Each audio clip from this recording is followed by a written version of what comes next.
दोस्तों, angel one application में option chain को कैसे समझना है, इसी के साथ साथ ऑप्शन चेन की मदद से हम कैसे सपोर्ट रेजिस्टेंस फाइंड कर सकते हैं, कैसे हम ऑप्शन चेन का डेटा एनालाइज करके अपनी ट्रेडिंग जो है वो एफिशिएंट बना सकते हैं, इस वीडियो में हम देखने वाले हैं।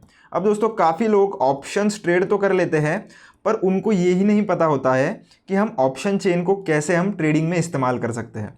तो इन सारे सवालों का जवाब आपको इस वीडियो में मिलने वाला है। तो दोस्तों, एंजल वन एप्लीकेशन में लॉगिन मैं कर चुका हूँ। लॉगिन करने के बाद ऊपर की तरफ आपको ये FNO का सेक्शन देखने के लिए मिलेगा, उस पर आपको क्लिक करना है। दोस्तों, क्लिक करने के बाद मैं आपको निफ्टी की जो ऑप्शन चेन है वो कैसे एनालाइज करनी है इस वीडियो में बताने वाला हूँ। तो सिमिलरली आप ये कौन से भी इंडेक्स की जो ऑप्शन चेन है उसमें एनालाइज करने के लिए यही मेथड यूज़ कर सकते हो। तो निफ्टी की ऑप्शन चेन ओपन करने के लिए मैं यहाँ पर ये निफ्टी का ऑप्शन आपको दिखाई देगा, उस पर मैं क्लिक कर रहा हूँ। क्लिक करने के बाद नीचे आपको ये ऑप्शन चेन का एक बटन मिल जाएगा, उस पर आपको आ जाना है। जैसे ही आप आ जाते हो आपको बहुत सारा डेटा देखने के लिए मिल जाता है। अब जो ये डेटा पहली बार देख रहा है उसको बहुत सारे डाउट्स या क्वेश्चंस ये डेटा देख के आ रहे होंगे, तो डरिए मत, स्टेप बाय स्टेप देखिए। मैं आपको ईजीएस्ट वे में समझाने की कोशिश करता हूँ। तो दोस्तों, सबसे पहले मैं आपको ये बता दूँ कि जब कभी भी आप ऑप्शंस में ट्रेड करते हो तो आपको एक पर्टिकुलर स्ट्राइक प्राइस पे ट्रेड करना पड़ता है। तो दोस्तों, मान लो अगर आपको निफ्टी में कॉल खरीदना है। अब कॉल आप कब खरीदते हो? जब मार्केट आपको लगता है ऊपर की तरफ जाने वाला है तब आप कॉल खरीदते हो, और जब आपको लगता है मार्केट नीचे गिरने वाला है या नीचे की तरफ बढ़ने वाला है तब आप पुट खरीदते हो। तो ये तो हो गया कॉल और पुट की बात। अब कॉल और पुट आपको जब खरीदना पड़ता है तो वो किसी स्पेसिफिक स्ट्राइक प्राइस पर खरीदना पड़ता है। स्ट्राइक प्राइस कहाँ पर आपको देखने के लिए मिल जाती है? तो स्ट्राइक प्राइस आपको सेंटर वाले सेक्शन में ये देखने के लिए मिलेगी। तो ये सारे जो आपको ऑप्शंस दिख रहे हैं 24,600, 24,650, 24,700, ये सारे जो है ये स्ट्राइक प्राइजेस हैं। अब निफ्टी के केस में हर 50 पॉइंट्स पर आपको एक स्ट्राइक प्राइस देखने के लिए मिलेगी, और अगर आप बैंक निफ्टी की ऑप्शन चेन एनालाइज करने जाओगे तो हर 100 पॉइंट्स पर आपको स्ट्राइक प्राइस देखने के लिए मिलती है। अब जैसे 600 पे है तो 650 पे है, फिर 700 पे है, फिर 750 पे है, तो ऐसे आप देख सकते हो। और ये जो आपको दिख रहा है ये क्या है? ये एट द मनी, यानी कि निफ्टी का जो स्पॉट का प्राइस है वो आपको यहाँ पर देखने के लिए मिलेगा। अब निफ्टी 750 के आसपास है, इसका मतलब एट द मनी कॉल कौन सा हो जाएगा? ये 750 वाला। अब एट द मनी कॉल का क्या अर्थ होता है? तो जिस किसी भी प्राइस पर हमारा निफ्टी होगा, यानी कि निफ्टी स्पॉट की जो प्राइस है वो जिस भी प्राइस के आसपास होगी उसको हम at the money strike price बोलते हैं। अब एट द मनी के साथ और दो चीज़ें होती है, एक होता है इन द मनी और एक होता है आउट ऑफ द मनी। अब इन दोनों में क्या डिफरेंस है, चलिए वो भी मैं आपको बता देता हूँ। अब कॉल साइड के ये जो यहाँ पर का आपको दिख रहा है, ये जो स्ट्राइक प्राइजेस होती है ये इन द मनी कही जाती है, क्योंकि इसके आप प्रीमियम देख लो, यहाँ पर आप प्रीमियम देख सकते हो। ये जैसे जैसे नीचे की तरफ जाएंगे ये थोड़े थोड़े ज़्यादा आपको देखने के लिए मिल जाते हैं, तो इन्हें हम इन द मनी के स्ट्राइक प्राइस कहते हैं। अब यहाँ पर जो इन द मनी होते हैं पुट साइड में उसका अपोजिट होता है। ये सारे जो स्ट्राइक प्राइजेस है वो आउट ऑफ द मनी होते हैं। अब इनके अगर आप प्रीमियम देखोगे ऑप्शंस के तो यहाँ पर वो 51 है, और कॉल का आप देखोगे तो 285 है। पर यही 52 रुपीज़ का प्रीमियम अगर आप नीचे की तरफ देखोगे तो आपको ये सारी चीज़ें में प्रीमियम बहुत ज़्यादा देखने के लिए मिलता है। तो सिंपल मैं आपको बताऊँ तो कॉल के जो नीचे के साइड की स्ट्राइक प्राइस होती है, यानी कि अगर 750 के आसपास मार्केट है तो 750 के जो नीचे के साइड की जो स्ट्राइक प्राइजेस होगी वो सारी हो जाती है हमारी इन द मनी।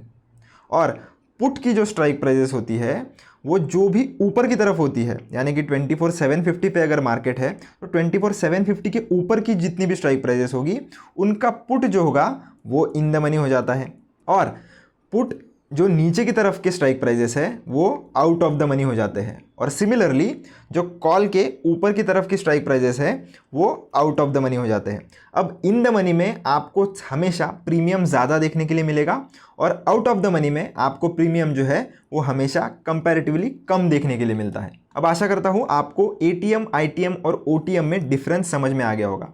तो जब कभी भी आपको स्ट्राइक प्राइस चूज़ करनी है तो आपको ये ऑप्शन का प्रीमियम देख लेना चाहिए, और उसी हिसाब से लॉट जो है वो डिसाइड होता है, यानी कि जितना भी प्रीमियम आप पे करने वाले हो पर लॉट वो डिसाइड होने वाला है।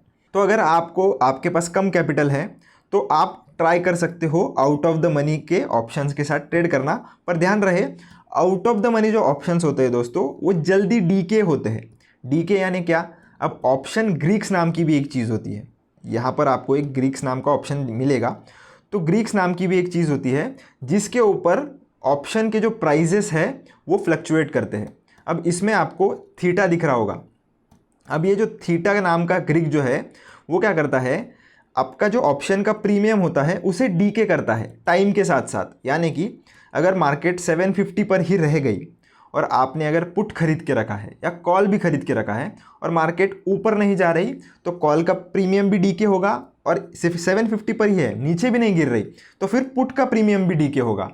तो ये जो डीके होता है, टाइम डीके या थीटा डीके इसे हम कहते हैं, तो ये इस वाले ग्रीक की वजह से होता है। तो आप चाहो तो ये ऐसे ग्रीक्स भी यूज़ कर सकते हो आपके ट्रेडिंग के लिए, पर ये ज़्यादा इफेक्टिव नहीं होते, उसमें थीटा ही हमारा इफेक्टिव होता है, जो कि मैंने आपको समझा दिया है। बाकी हम फिर से चलते हैं हमारे एलटीपी वाले सेक्शन में। और अगर आप इन द मनी के स्ट्राइक प्राइजेस पे अगर ट्रेड करोगे तो यहाँ पे तो जो कंपेरेटिवली थीटा डीके आपको देखने के लिए मिलेगा एटीएम और ओटीएम के कंपेरिजन में वो इन द मनी में कम होता है। तो यहाँ पर आप थोड़ा ज़्यादा देर जो है वो पोजीशन होल्ड कर पाओगे, क्योंकि यहाँ पर आपको थीटा डी के इतना फास्ट देखने के लिए नहीं मिलता। अगर मार्केट आपके डायरेक्शन में नहीं मूव करता है, साइडवेज चले जाता है, तो आपको आपके in the money strike prices में ज़्यादा थीटा डी के देखने के लिए नहीं मिलता। चलिए दोस्तों, अब बढ़ते हैं हमारे ओआई की तरफ। अब ओआई यानी कि ओपन इंटरेस्ट। अब मैं आपको बताता हूँ कि कैसे आप सपोर्ट और रेजिस्टेंस फाइंड कर सकते हो ऑप्शन चेन की मदद से। अब आप चार्ट पर तो जाके सपोर्ट और रेजिस्टेंस मार्क कर लेते हो, पर उसके साथ अगर आपको एक कंफर्मेशन चाहिए तो वो आप ऑप्शन चेन की मदद से ले सकते हो। तो उसके लिए आपको क्या करना है, आपको ये जो OI दिख रहा है, कॉल का OI दिख रहा है और यहाँ पर पुट का OI दिख रहा है, तो OI यानी कि ओपन इंटरेस्ट।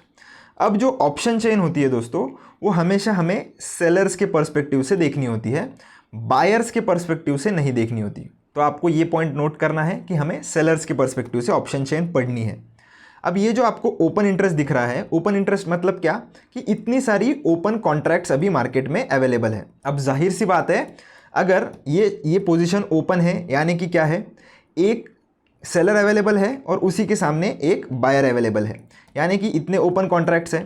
तो आपको क्या करना है, सपोर्ट और रेजिस्टेंस फाइंड करने के लिए अगर कॉल साइड में आपको जहां पर भी सबसे ज़्यादा पोजीशन दिख रही है, तो कहां पर आपको दिख रही है, तो 24,800 का आप देखोगे तो 58.62 लाख की पोजीशन है, और उसके बाद 25,000 पे आप देख सकते हो 90.33 लाख पोजीशंस ओपन है। तो कॉल साइड में आपको जहां पर भी सबसे ज़्यादा ओपन इंटरेस्ट देखने के लिए मिलेगा, वो एज अ स्ट्रॉन्ग रेजिस्टेंस काम करता है। ये आपको ध्यान में रखना है। क्यों? क्योंकि मैंने आपको क्या बोला है कि ऑप्शन चेन हमेशा हमें सेलर्स की पर्सपेक्टिव से ढूंढना है। तो 25,000 पे 90.33 लाख लोगों ने कॉल सेल किया है। अब कॉल सेल किया है मतलब क्या, कि उनका व्यू बियरिश है, तो इसीलिए ये एज अ रेजिस्टेंस काम करेगा। तो 25,000 को आप एज अ स्ट्रॉन्ग रेजिस्टेंस मान सकते हो। अब इसके सामने हमें अगर सपोर्ट ढूंढना है तो हम क्या करेंगे, पुट के साइड में सबसे ज़्यादा OI कहाँ पर है ये सर्च करेंगे। तो अगर हम देख ले तो आप देख सकते हो सबसे ज़्यादा पुट में OI कहाँ पर है, तो 24,800 के लेवल पर है, जहाँ पर 43.12 लाख पोजीशंस अवेलेबल है। यानी कि 24,800 पे अगर मार्केट आता है तो यहाँ पर सपोर्ट मिलने के चांसेस ज़्यादा है बाकी किसी लेवल के कंपैरिजन में। तो दोस्तों, कुछ इस तरह से आप सपोर्ट और रेजिस्टेंस ऑप्शन चेन की मदद से भी फाइंड कर सकते हो। अब एक और इसमें चीज़ होती है दोस्तों, एक्सपायरी की। अब कोई भी जो ऑप्शन चेन होती है वो पर्टिकुलर एक्सपायरी के लिए होती है। जैसे निफ्टी का अगर आप देखोगे ऑप्शन, तो वो हर हफ्ते भी एक्सपायर होता है और हर मंथली भी एक्सपायर होता है। यानी कि 2 एक्सपायरीज हमारे पास अवेलेबल होती है, एक वीकली एक्सपायरी होती है और एक मंथली एक्सपायरी होती है। तो हर एक एक्सपायरी के लिए अलग अलग ऑप्शन चेन बनती है। जैसे कि ये जो ऑप्शन चेन हम एनालाइज कर रहे हैं, ये 24 अक्टूबर 2024 की जो एक्सपायरी है उसका है, और मैं शूट कर रहा हूँ 21 अक्टूबर को। तो अगर मुझे नेक्स्ट वीक की वीकली एक्सपायरी की ऑप्शन चेन अगर चेक करनी है तो मैं क्या करूँगा, इस वाले बटन पर क्लिक करूँगा। अब निफ्टी जो है दोस्तों, वो हर थर्सडे को उसका जो वीकली कॉन्ट्रैक्ट है वो एक्सपायर होता है। अब जो 31 अक्टूबर है वो इस मंथ का लास्ट थर्सडे है। तो इसलिए ये जो मंथली एक्सपायरी है वो 31 अक्टूबर को हो जाती है। तो ऐसे ही जो लास्ट ट्रेडिंग थर्सडे होता है मंथ का, उस पर ये जो मंथली एक्सपायरी है वो ऑटोमेटिकली सेट हो जाती है। तो हम इस पर अगर क्लिक कर देंगे 31 अक्टूबर को, तो आप देखोगे कि ऑप्शन चेन का जो डेटा है वो उसी हिसाब से चेंज हो जाता है। तो यहाँ पर आके अगर आपको मंथली एनालिसिस करना है तो फिर आपको ऑप्शन चेन भी मंथली यूज़ करनी पड़ेगी। जैसे कि आप देख पा रहे हो 40.79 लैक्स पोजीशन कहाँ पर है, 24,000 पे है, यानी कि यहाँ पर बहुत अच्छा सपोर्ट निफ्टी को देखने के लिए मिलेगा।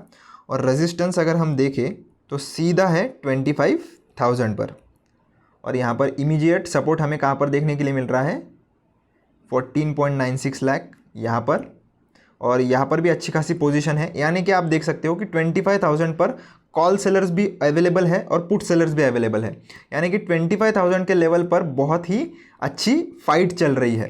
तो फाइट चल रही है यानी कि क्या, सेलर्स भी तगड़े हैं और बायर्स भी तगड़े हैं, मतलब कि कॉल सेलर्स भी अच्छे से एक्टिव है और पुट सेलर्स भी एक्टिवेट है। यानी कि पुट सेलर्स यानी कि कौन हो गए, बुल्स, और कॉल सेलर्स यानी कि कौन हो गए, बियर्स। तो बुल और बियर में अच्छी खासी फाइट 25,000 के लेवल पर आपको देखने के लिए मिलने वाली है।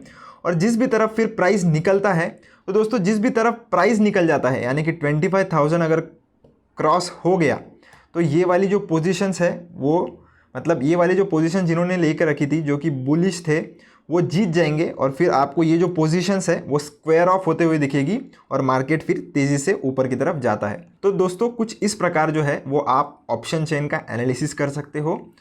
वैसे ऑप्शन चेन पर बहुत ही डिटेल में वीडियो बना जा सकता है, 1-1.5 घंटा भी उस पर समझाने के लिए कम पड़ेगा। तो दोस्तों आशा करता हूँ कि जितना भी मैंने आपको इस वीडियो में समझाया है ये आपको डेफिनेटली हेल्प करेगा आपको ऑप्शन चेन एनालाइज करने के लिए और आपकी जो ऑप्शन ट्रेडिंग की जर्नी है उसे इम्प्रूव करने के लिए। वीडियो पसंद आया हो तो लाइक शेयर सब्सक्राइब ज़रूर से कर देना। अगर आपको कोई भी डाउट आता है तो कमेंट सेक्शन में आप ज़रूर पूछ सकते हो। मिलता हूँ आपसे नेक्स्ट वीडियो में, धन्यवाद।